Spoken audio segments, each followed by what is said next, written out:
than 50 people, and a violent visit from Mother Nature destroys homes, downs power lines, and scatters what's left over 3 Minnesota towns. And that's tonight's top story on this Friday, September 19th, 1997. Good afternoon, everyone. Paul Majors has the night off. 5 confirmed tornadoes touched down just north of the Twin Cities last night, and tonight there is speculation there may have been a 6th. Folks along a strip of Highway 27 were hit the hardest, meaning residents from Lastrup all the way down to Waukon took the brunt of the storm. 2 people were seriously injured in Hillman. 1 man was hurt when the tornado picked up the vehicle he was driving in and threw it into a stand of trees. Another man was inside a garage when the tornado hit, sending debris everywhere. KARE 11's Carrie Miller is in one of the worst-hit areas, the town of Lastrup. Carrie? Rick, I'm in Brad and Kathy Brown's front yard just outside of Lastrup, and this is exactly what Kathy Brown was doing last night. She was walking across the yard. She was going towards her house when the sky suddenly turned black. She showed us today how she raced inside her house, and as windows were popping out and trees were splintering, she ran downstairs and hid behind her refrigerator. And that is where she said a couple of minutes felt like a terrifying eternity. Very loud noises, just like a freight train, only a lot louder.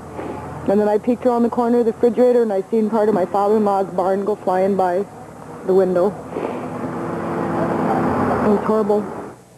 Kathy went through that ordeal entirely alone, and she said that made that much more difficult. But also coming up tonight at 6, her story, but also the story of 2 men who went through their ordeal together and told me today they honestly did not think they'd survive. Their story coming up tonight at 6. Rick?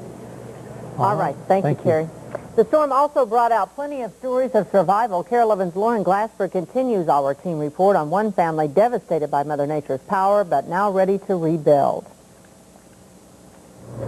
It was summer's way of saying goodbye. At first it sounded very, very loud, like a freight train. A tornado that tore apart the land Rita Brown has called home for 40 years. I mean, you feel like crying, but you're just happy that you're alive and that everybody else around you is alive. Alive, but feeling uprooted. That's just a tabletop. Here's one of my plants. Her laugh and her lantern will keep her going through the night. But perhaps the true test of spirit came this morning, when darkness could no longer hide the details of the devastation. This is where it stood. This is the footing it's set on. Les Neekin knew daylight would tell the complete story. So I think we'll be cleaning here for a year. Today he's worried about his animals. Last night he was worried for his life. But when I looked out over there, you could just see the trees just... And then I said, what in the devil are you going to do? He did the only thing he could, huddled under a milk tank next to his beloved cows. Not all of them made it. 6 cows for sure, and I think 2 or 3 calves that we lost. Here. Unless we got no fences to hold them because they're all gone, you know. Here. Come on, guys, get out here.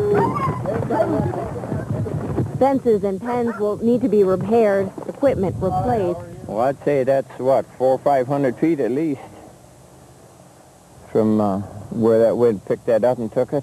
Winds may have left the barn and silo in shambles, but 3 generations of Neekins are still intact, ready to begin again. I'll never forget it. Lauren Glassberg, KARE 11 News. The Neekin family was insured, and despite the amount of work, they plan to rebuild. Damage estimates are already in the thousands, but there is a way you can help. The Mille Lacs Band of Ojibwe has established a relief fund for the tornado victims in Mille Lacs and Morrison counties. If you would like to donate, you can send a check to the address on the screen. That is the Tornado Fund, Woodlands National Bank, 500 Main Street, Onamia, Minnesota, and the zip code is 56359.